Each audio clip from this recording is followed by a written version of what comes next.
कि मेरी जिसके साथ फाइट थी असम राइफल का प्लेयर था, वो बहुत अच्छा प्लेयर था, लेकिन बहुत टफ फाइट गई थी। तो असम राइफल और आर्मी से मुझे जॉब के लिए ऑफर आया, बट मैं उसमें फर्स्ट फाइट हार गया था। तो फिर एक जिद हो गई थी कि मुझे अब पहली बार मैं चैंपियन बना फर्स्ट इवेंट टूर्नामेंट में, और उसके बाद मैं दूसरे टूर्नामेंट में हार गया। तो एक जिद हो गई थी कि सीनियर नेशनल में गोल्ड मारना है। हारने के बाद भी आप दोबारा जीतोगे, अगर आप बार बार जीतते रहोगे तो आपको जीत की वैल्यू का समझ में नहीं आएगी। जब हम हारते हैं उसके बाद जब जीतते हैं तो जब भी जीत की वैल्यू समझ में आती है। तो मैं हमेशा इस चीज़ की कोशिश करता हूँ कि अपना हार्डवर्क करता रहूँ और अपने आप को मोटिवेट रखता हूँ।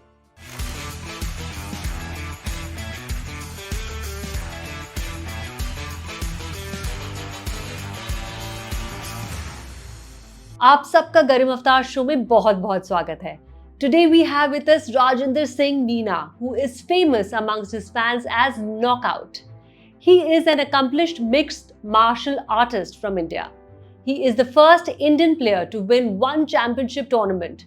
He is also a 7-time national wushu champion, twice silver medalist in wushu at SAF Games, 2-time national kickboxing champion, a regional boxing champion, and a former victor of the lightweight title in the Super Fight League.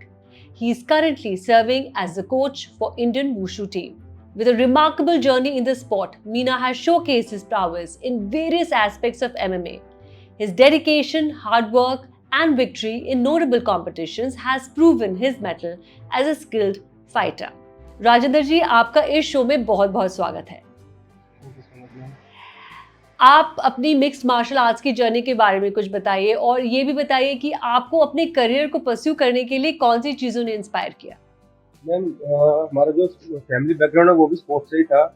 मेरे father university level के hockey player थे, and जो brother है बड़ा, वो international judo player है।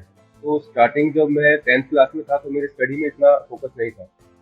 तो brother ने कहा कि अगर स्टडी में नहीं है तो एक ऐसे किसी करियर को चुन जिसमें तेरा माइंड चले या तू जाना चाहता हो। तो पहले ब्रदर ने कहा कि एथलेटिक्स ज्वाइन कर ले। तो मैंने 1 मंथ तक एथलेटिक्स की ट्रायल के लिए तैयारी करी, लेकिन एथलेटिक्स में मेरा मन नहीं लगा। तो ब्रदर ने कहा कि मैंने ब्रदर को बोला कि बॉक्सिंग स्टार्ट करनी है मैंने। तो मैंने 1999 में बॉक्सिंग स्टार्ट की। ओके।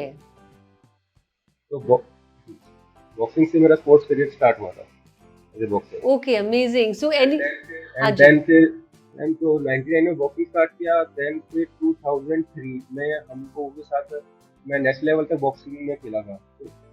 तो वहाँ पे हम लोग जो दिल्ली में जवाहरलाल नेहरू स्टेडियम है TNS, तो वहाँ पे ओलंपिक चैंपियन या जितनी भी बॉक्सिंग के ओलंपिक मेडलिस्ट लेकिन उसका कैंप वहीं पे लगता था। तो उनको देख के मैं बड़ा मोटिवेट हुआ करता था कि वो इस लेवल पे खेल रहे हैं तो मुझे भी इस लेवल तक जाके खेलना है। लेकिन जो जर्नी थी स्पोर्ट्स की वो बहुत जल्दी जल्दी चेंज होती रही। मैंने बॉक्सिंग से स्टार्ट किया 2003 में। एक प्लेयर था वुशु का, वो हमारे पास बॉक्सिंग की ट्रेनिंग करने के लिए आया था। तो विद इन वो 2003 फेब की बात है, तो उसने बोला कि जूनियर नेशनल हो रहा है वुशु का, तो खेलना चाहते हो, ट्रायल देना चाहते हो। तो मैम उस टाइम ऑफ सीजन था हमारा, बॉक्सिंग का कोई टूर्नामेंट नहीं था। तो हमने सिर्फ ऐसे ही कि चलो घूम के आते हैं, हैदराबाद घूमने के पर्पज से हम लोग चले गए। ना मुझे ट्रायल दिया, ट्रायल सिलेक्शन हो गया। मुझे उस गेम के बारे में कुछ ना रूल्स मालूम थे, रेगुलेशन कुछ नहीं मालूम था। सिर्फ पंचिंग आती थी, और वुशु में क्या मैम किक है, पंच है, थ्रोइंग है। तो हम लोग चले गए वहाँ पे खेलने। तो कई फाइट में, कई फाइनल में ऐसा भी हुआ कि उसने मुझे एरिना से बाहर निकाल दिया। वुशु में एरिना से बाहर जाने के पॉइंट, तो मुझे रूल का नहीं पता हुआ क्या, लेकिन वहाँ पे मैंने 4 फाइट ले ली, 4 में से 3 नॉकआउट मारे। तो वहाँ पे मेरे को पहला ही नेशनल था, वहाँ पे मेरे को एज ए जूनियर नेशनल मेरा गोल्ड आया और बेस्ट प्लेयर का अवार्ड मिला। सुपर। तो वो एकदम से ना जर्नी के मैं नेशनल लेवल पे खेल रहा हूँ बॉक्सिंग में, और वहाँ पे मुझे नेशनल में गोल्ड मिला, और सबसे ज्यादा नॉकआउट मारने की वजह से मुझे बेस्ट प्लेयर का अवार्ड भी मिल गया। Awesome awesome. तो देन उसके बाद फिर मेरा जूनियर एशियन चैंपियनशिप की सिलेक्शन हुआ चाइना के लिए। बट वो क्या था कि उस टाइम वहाँ पे कोई वो चल रही थी, बीमारी चल रही थी स्टार्ट की, तो वो जैसे टीम नहीं जा पाई। तो वो मैम जर्नी बॉक्सिंग से वुशु आ गई। फिर हमारा सीनियर नेशनल था सेम ईयर में 2003 में चेन्नई में। तो मैम उसमें मैं फर्स्ट फाइट हारा, लेकिन मेरी बहुत अच्छी फाइट गई थी। तो उसी फाइट हारने के बाद भी मुझे आर्मी से और असम राइफल से जॉब के लिए ऑफर आया, क्योंकि मेरी जिसके साथ फाइट थी असम राइफल का प्लेयर था, वो बहुत अच्छा प्लेयर था, लेकिन बहुत टफ फाइट गई थी। तो असम राइफल और आर्मी से मुझे जॉब के लिए ऑफर आया, बट मैं उसमें फर्स्ट फाइट हार गया था। तो फिर एक जिद हो गई थी कि मुझे अब पहली बार मैं चैंपियन बना फर्स्ट इवेंट टूर्नामेंट में, और उसके बाद मैं दूसरे टूर्नामेंट में हार गया। तो एक जिद हो गई थी कि सीनियर नेशनल में गोल्ड मारना है। तो मैम फिर उसके बाद उसमें फिर गोल्ड आया। देन फिर मैं एशियन चैंपियनशिप खेलने गया वहाँ म्यांमार वुशु की। फिर 2005 में मेरी जॉब लग गई सीआरपीएफ में। तो फिर बॉक्सिंग ऐसे ऐसे मेरा थोड़ा साइड होता चला गया और वुशु वो मेरा करियर के उसमें वुशु आ गया, तो मेरी जॉब लग गई। तो देन किक बॉक्सिंग वगैरह खेलना भी स्टार्ट कर दिया था। तो इसलिए क्योंकि जब हम बॉक्सिंग करते थे हमें दूसरे स्पोर्ट्स के बारे में मालूम नहीं था, अदर स्पोर्ट जैसे जो वुशु के बारे में मालूम नहीं था। फिर वुशु स्टार्ट हुआ था, किक बॉक्सिंग भी स्टार्ट हो गया। किक बॉक्सिंग से हम लोग वुशु से फिर एमएमए चले गए। तो मैं वैसे जर्नी ना इधर से उधर घूमती चली गई। हम लोग घर पे थे, मेरे को याद है थोड़ी, मैं भी थोड़ा सा लंबा है तो स्टोरी ऐसी थी मैम। ये लोग एमएमए स्टार्ट ही बहुत मतलब कुछ नहीं पता था कौन से बॉक्सिंग से वुशु में आ गए, वुशु से किक बॉक्सिंग खेलने चले गए, सिर्फ ऐसी किक बॉक्सिंग इंटरेस्ट की वजह से खेलने चले गए। फिर हम लोग 2009 में चंडीगढ़ में किक बॉक्सिंग का टूर्नामेंट था, तो हम लोग वहाँ चले गए खेलने। तो वहाँ पे बॉम्बे से एमएमए के जो फुल कॉन्टैक्ट चैंपियनशिप जो मैंने फर्स्ट इवेंट स्टार्ट किया था एमएमए का, तो वहाँ से कुछ सिलेक्टर आए हुए थे। वहाँ पे भी मेरी 2 फाइट हुई, दोनों नॉकआउट मारी मैंने। और मेरे साथ हम 3 प्लेयर थे, तो वहाँ पे उन्होंने बुलाया कि आप मुंबई आइए एमएमए खेलने के लिए। तो एमएमए एमएमए उस समय कोई नहीं जानता था कि एमएमए होता क्या है। अब तो इतना ग्रोइंग स्पोर्ट्स एमएमए सबको मालूम है, हमें एमएमए का एबीसीडी कुछ नहीं मालूम थी, इवन किसी को भी नहीं मालूम था कि एमएमए होता क्या है। और ये था कि उस टाइम प्लेयर थे तो था कि चलो कुछ नया करके आएंगे। और वहाँ ये था कि आपको आने जाने का फेयर मिलेगा और आप प्राइज जो फाइट जीतो या लूज करो आपको प्राइज मनी मिलेगी। तो हमारा ऐसा कुछ नहीं था कि एमएमए में जाना है, सिर्फ मतलब हम लोग 3 फ्रेंड थे, तो हम लोग सिर्फ उसके चलो मुंबई घूम के आते हैं।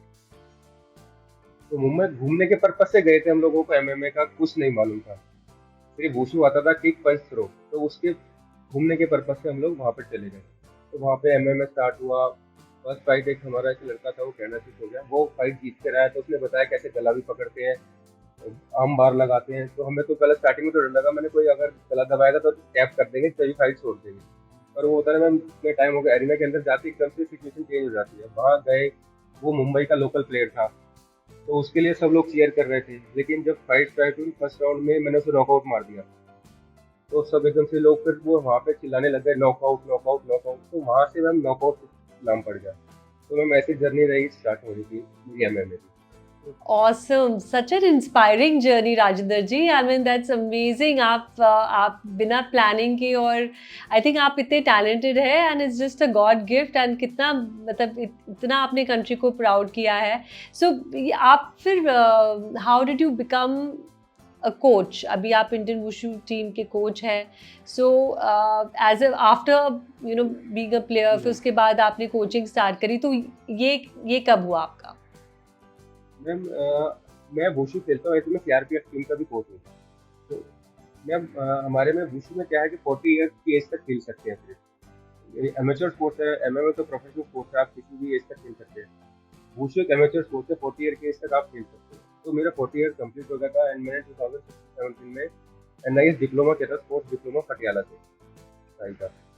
तो देन फिर टीम में खेल प्लेयर होने के बाद मैं एज ए कोच सर्विस कर रहा हूँ एज ए सीआरपीएफ टीम में। और लास्ट ईयर से फेडरेशन ने मुझे इंडिया टीम को कोच भी बनाया, जिसमें मैं 2 बार रशिया गया हूँ 2022 में और इस ईयर मई में। लास्ट ईयर हमारे प्लेयरों ने 4 गोल्ड जीते थे और इस साल परफॉर्मेंस और हाई आई है। 13 गोल्ड मेडल हम लोग रशिया से जीत के लाए हैं वुशु में, जिसको पीएम मोदी जी ने भी इसको ट्वीट किया है, अनुराग ठाकुर से सब लोगों ने इसको ट्वीट किया है। Seriously, so inspiring, Rajinder ji. I'm really inspired. Such a wonderful journey. So, आपकी ट्रेनिंग के बारे में थोड़ा सा बताइए. ट्रेनिंग इतना फिजिकली डिमांडिंग होता होगा और आई एम श्योर उसके लिए काफ़ी प्रेपरेशन लगती है, मेंटल प्रेपरेशन भी लगती है. तो वो आप कैसे बैलेंस करते हैं? किस टाइप से प्रेपरेशन आप आप अपने स्टूडेंट्स को भी कराते हैं?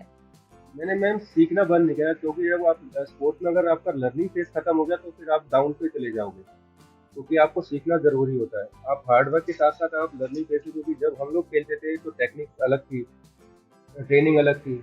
अब ट्रेनिंग अलग हो गई है, एडवांस ट्रेनिंग आ गई है, टेक्निक्स अलग आ गई है। तो मैं अपने जूनियर से भी सीखता हूँ, स्टूडेंट से भी सीखने की कोशिश करता हूँ कि हम जो टेक्निक अप्लाई करते थे अब वो अलग टेक्निक्स आ गई है। तो उस टाइम पे हम लोग स्टार्टिंग से हार्ड वर्क किया करते थे। मेरा जो सर्कल था वो काफ़ी अच्छा था। जैसे आप पवन मान को जानते होंगे, जो एमएमए अभी यूएफसी, पवन मान रोड टू यूएफसी में भी गया था अंशुल जोशी के साथ। तो हम लोग एक साथ ही बॉक्सिंग स्टार्ट किया था हम लोगों ने। तो हम लोग स्टार्टिंग से एक साथ ट्रेनिंग करते थे, जो सर्कल अच्छा था तो हम लोगों का हार्ड वर्क अच्छा मिलता रहा। फिर हम लोग जब वुशु में आए तो पूजा, हिमांशु, हम लोग सब एक साथ ग्रुप था हमारा, तो हम लोग साथ ट्रेनिंग करते थे, तो ग्रुप अच्छा बन जाता तो ट्रेनिंग हमारी अच्छी होती थी। और फिर लर्निंग फेज था, हम लोग पूजा से भी सीखते थे, बेशक हमारे जूनियर तो हम उससे सीख लेते थे, क्योंकि मैं बॉक्सिंग से था तो मुझे किकिंग नहीं आती थी, तो वो हम उससे किकिंग सीखने की कोशिश करते थे, वो हमसे पंच सीखते, तो एक दूसरे से इसमें कम्बिनेशन बनता गया। थोड़ी सी इसी का थोड़ा सा रिजल्ट है कि हम लोग थोड़ा सा आगे बढ़ पाए। No no fantastic. In fact Pooja से मेरा डिस्कशन हो चुका है, मैं उनका इंटरव्यू ले चुकी हूँ एंड वो हमेशा उन्होंने, मुझे अभी भी याद है इंटरव्यू के दौरान बहुत तारीफ की थी ट्रेनर्स की। तो नाउ आई नो आप ही मतलब you are one of the trainers and you are such a gem in this field, so that's so amazing. So how do you keep yourself motivated? मैं जब भी फाइट को हारता हूँ तो हमेशा उससे कुछ ना कुछ सीखता हूँ कि किस वजह से मैं हारा हूँ, तो फिर मैं उससे अपने जो कलीग्स हैं उनके साथ डिस्कस करता हूँ और अपने आप को मोटिवेट करता हूँ कि दोबारा मेरे को फाइट लड़नी है, क्योंकि स्पोर्ट्स ऐसे कि हार और जीत दोनों चलती है। अगर हम हार से अगर बैठ गए तो उसके बाद हम स्पोर्ट्स करना बंद कर देंगे, तो हारने के बाद भी आप दोबारा, क्योंकि अगर आप बार बार जीतते रहोगे तो आपको जीत की वैल्यू का समझ में नहीं आएगी। जब हम हारते हैं उसके बाद जब जीतते हैं तो जब भी जीत की वैल्यू समझ में आती है। तो मैं हमेशा इस चीज़ की कोशिश करता हूँ कि अपना हार्ड वर्क करता रहूँ और अपने आप को मोटिवेट रखता रहूँ। Awesome. Best advice you've ever got? मैं यही कहना चाहूँगा कि हार्ड वर्क, आप अगर हार्ड वर्क कीजिए, अगर आप हार गए तो इसका मतलब ये नहीं है कि आपकी ट्रेनिंग में थोड़ी कमी हो, आप नेक्स्ट टाइम जब दोबारा फाइट करो तो उससे डबल हार्ड वर्क करके आओ, क्योंकि आप फाइट कर रहे हो, आपका अपोनेंट भी, तो इसका मतलब आप में कहीं ना कहीं कमी रहेगी, आपके अपोनेंट ने हार्ड वर्क आपसे ज्यादा किया। नेक्स्ट टाइम जब आप फाइट लड़ो तो और ज्यादा हार्ड वर्क करके आओ, जिससे आप फाइट को विन कर सको, क्योंकि हार्ड वर्क जिसने हार्ड वर्क किया है वो कभी खराब नहीं जाता मैम, वो आज नहीं तो कल नहीं तो 2 दिन बाद उसका रिजल्ट आएगा ही आएगा। Awesome, awesome. तो ये एडवाइस किसने दी आपको, किसने बोला इसके बारे में आपको? मैम स्टार्टिंग से जब मैं जो ट्रेनिंग करता था, तो हम लोग जब बॉक्सिंग की ट्रेनिंग करते तो वहाँ पे बहुत ओलंपिया, एशियन गेम्स वगैरह जो प्लेयर्स थे वो कैंप लगता था हमारे में, नेशनल कैंप दिल्ली में। तो उनके साथ जब मैं वर्कआउट वगैरह करता रहता था तो वो बहुत सीनियर थे हमारे से, तो हमको स्टार्टिंग किया था उस टाइम, वो बहुत सीनियर थे, उन्होंने स्टार्टिंग से मेरे को यही समझाया था कि हार्ड वर्क करते रहो, कि आज नहीं कामयाबी मिली तो कोई ज़रूरी नहीं है। मैम वो इतना सही, मैंने जो बॉक्सिंग में हार्ड वर्क किया था वो मुझे वुशु में, और उसका बेनिफिट मुझे हमें मिला। सुपर। आपका बेस्ट न्यूट्रिशन एडवाइस क्या रहेगी लोगों के लिए?